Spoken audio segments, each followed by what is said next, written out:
Trade rumors surrounding Jaire Alexander are heating up, and Jordan Renan of ESPN, Giants insider, says he expects Big Blue to be interested in the former All-Pro. Make sure you are subscribed to the channel, because if the Giants trade for Jaire Alexander, we are going live and we are going to celebrate. We're also going to be live on Monday, Tuesday, and Wednesday all day next week, breaking down free agency, and I want you to be there. Go down right now, hit that big red sub button, and help us get to our goal of 67,000 subscribers.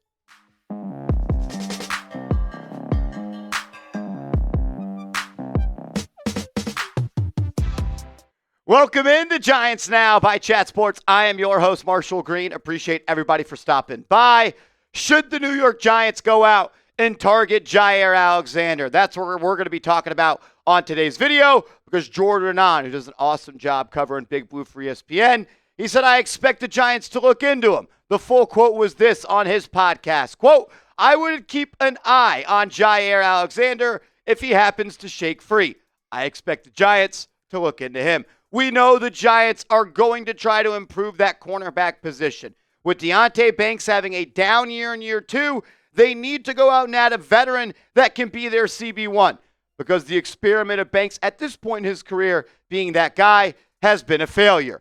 A lot of Jaire Alexander stuff has been coming out really since this tweet from Ian Rappaport dating back to February 26, saying sources, the Packers have had trade conversations centered around star corner Jaire Alexander, and they are open to moving off him for the right price. Alexander, still just 28 years old and a two-time Pro Bowler, is considered to be one of the best corners on the market.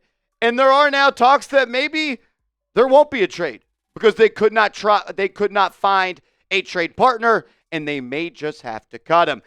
Packers insider of ESPN, Rob Demovsky, I probably said that wrong, but shout out to him with this report, saying there are strong indications that Alexander's time with the Packers will end without him playing another down. Multiple team sources have privately expressed their frustration with Alexander's inability to stay healthy and or play through injuries. We'll talk about Alexander and his injuries and if it's a good idea for the Giants to trade for him, but I expect the Giants to be interested in him and all of the top-end corners out there that are going to be in the free agency class. Connor Hughes of SNY saying the Giants aren't ready to give up on Deonte Banks, but look for them to shop in the top tier of free agent corners. They have to add some serious talent there. We told you all summer the New York Giants had to add talent at that corner position.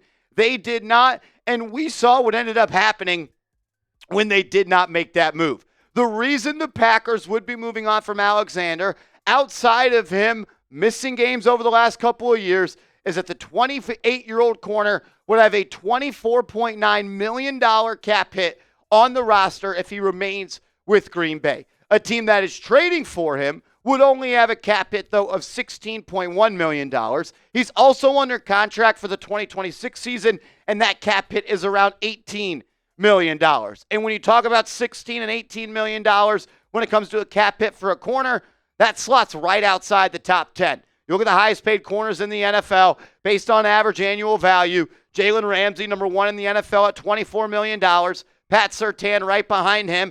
Alexander, average annual value actually is $21 million, third most in the NFL, but the cap hit would be much lower if he is traded, because if you trade for a player, you are only responsible on the cap sheet for their roster bonus as well as their base salary. Jaire Alexander's timeline with the Green Bay Packers last year was a little bit tricky, and I talked to our Packers host here, Joey Peterson, and I reached out to one of my good friends who's really tapped in with Green Bay, and he gave me some background info. Back on October 27th, he injured his knee versus the Jacksonville Jaguars. Then December 15th, he had a full week of practice. Then he was ruled out on Friday. Then he had arthroscopic knee surgery back at the end of December, and then January 13th following the season, he was pretty much asked about the Packers and what's going on in his future there, and he said, I didn't have anything good to say. I don't have anything good to say about the Green Bay Packers.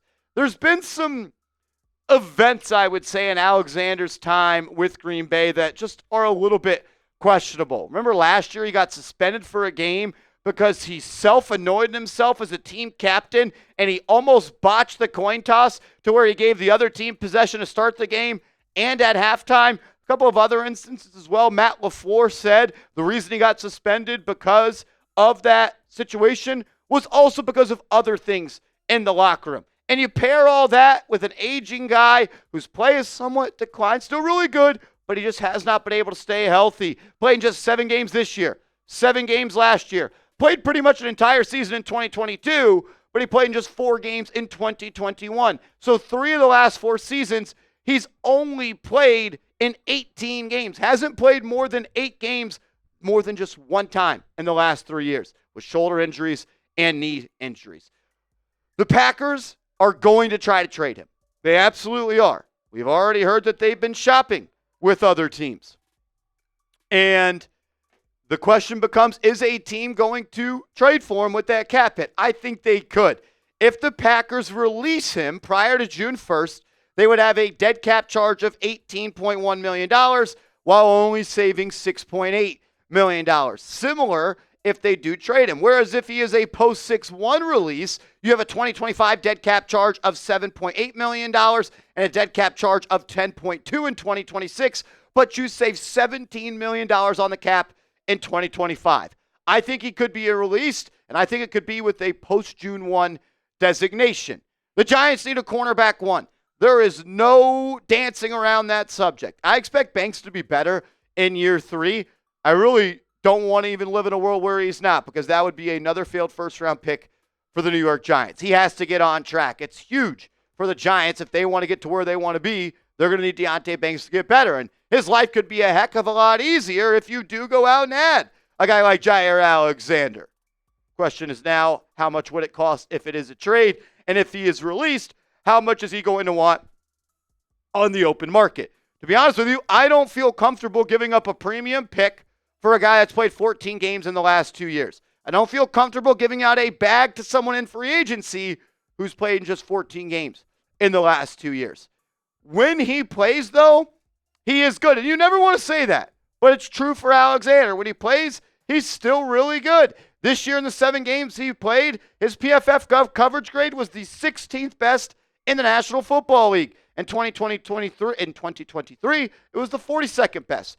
Only have to go back to 2022 when he was looked at as a top 10 corner and his best season in the National Football League in 2020 when he had a 90.6 coverage grade. This year, 7 games played, 16 tackles, 2 interceptions, 7 pass breakups. Just not a lot of playing time and games played for him over the last 2 years. And what have we heard from Joe Schoen so often? Smart, tough, dependable. And honestly, I don't really love the idea of trading for Jaire Alexander. I don't think the Giants should be in the mode of always trying to look to trade a pick and then having to allocate premium dollars to said player. They did that with Brian Burns, and I like Brian Burns. Burns, I think, is in a different class than Alexander. Burns also doesn't miss time like Alexander has over the last couple of years. And when you talk about, do I want to give a pick and big money, or do I just want to look to free agency where there's some really good corners out there and the Giants could just go out and buy one of those guys and keep one of their 3rd or 4th round picks if that's what it costs to make a trade for Alexander. If Alexander becomes a free agent, I absolutely am interested in him, but I am weary of the fact he's only played in 14 games over the last 2 years. To be honest with you guys, that scares the shit out of me. Coming up next, top free agent corners, because we've heard the Giants, there's other guys they are interested in. First, though, I got to tell you about our sponsor, Factor. Shout out to Factor Meals.